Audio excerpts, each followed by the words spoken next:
Hi friends, welcome to ఆరిజ్ బాబు తెలుగు. నేను మీ బషీరాని friends. ఈరోజు నేను చేసిన వంట చూడండి ఫ్రెండ్స్. ఇదైతే బుడ్డి పక్కలు చింత చిగురు ఫ్రై ఫ్రెండ్స్. చాలా బాగుంటుంది ఫ్రెండ్స్. టేస్ట్ కావాల్సినవి మెయిన్గా చింత చిగురు ఫ్రెండ్స్. ఇది ఎండబెట్టిన చింత చిగురు. మేము ముందే తెచ్చి ఎండబెట్టుకుంటాం ఫ్రెండ్స్ చింత చిగురు. అదైతే గ్యాస్ అంటించుకొని బాండలి పెట్టుకుని దాంట్లో చింత చిగురు వేసుకొని ఫ్రై చేసుకోవాలి ఫ్రెండ్స్. ఉంటే ధనియాలు కూడా వేసుకొని ఫ్రై చేసుకోవాలి. ధనియాలు అయితే లేవు, నేనైతే ధనియాల పొడి వేసుకుంటా ఫ్రెండ్స్. ఇలా ఫ్రై అయిన తర్వాత ఒక చాటలో వేసుకొని పుల్లలు, మాడిపోయిన ఆకు అన్నీ ఏర్ చేసుకోవాలి ఫ్రెండ్స్.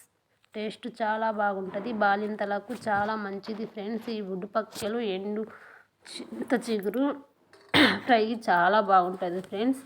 నేనైతే రోట్లో వేసి దంచుకుంటున్నా ఫ్రెండ్స్. మీరు మిక్సీలో కూడా వేసుకొని మెత్తగా పొడి చేసుకోండి. నేను రోట్లో ఎల్లిగడ్డ, చింత చిగురు వేసి దంచుకున్నా ఫ్రెండ్స్. మీరు మిక్సీలో వేసుకోండి. ఇలా మెత్తగా దంచుకున్న తర్వాత ఇక బుడ్డపక్కలు తీసుకొని మంచిగా ఫ్రై చేసుకొని పచ్చి ఫ్రెండ్స్. ఇవి మొన్న వర్షాలకైతే బాగా దొరికినాయి మాకు. అవి మంచిగా కడిగి అదైతే ఫ్రై చేస్తున్నా ఫ్రెండ్స్. ఇలా చేసుకోండి. కారం, పసుపు, ఉల్లిగడ్డ, సాల్ట్, ధనియాల పొడి, మేము దంచి పెట్టుకున్న చింత చిగురు పొడి కూడా వేసుకొని మంచిగా కలుపుకోవాలి. ఇలా మంచిగా కలుపుకున్న తర్వాత కొంచెం ఆయిల్ వేసుకోవాలి ఫ్రెండ్స్. చాలా బాగుంటుంది. బాలింతలకు, పిల్లలకు పాలు ఉండవు కదా ఫ్రెండ్స్, సరిపోవు కొంతమంది దగ్గర పాలు ఉండవు.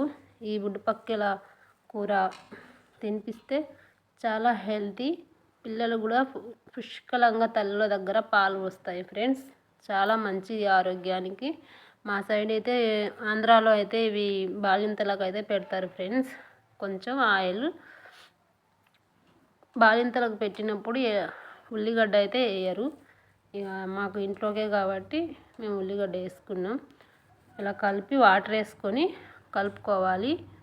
నూనె వేసి బాగా కలిపి కొన్ని వాటర్ వేసుకొని కలుపుకోవాలి. కలిపి గ్యాస్ అంటించుకొని గ్యాస్ మీద పెట్టుకోవాలి. ఇవి సన్న మంట మీద పెట్టుకోవాలి ఫ్రెండ్స్. పెద్ద మంట మీద పెట్టుకుంటే మాడిపోద్ది.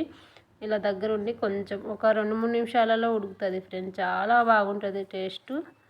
ఇలా అంతా దగ్గరికి అయినంత ఇవి నీళ్ళన్నీ ఇంకిపోవాలి. ఫ్రై లెక్క అవుతుంది. అన్నంలోకి కానీ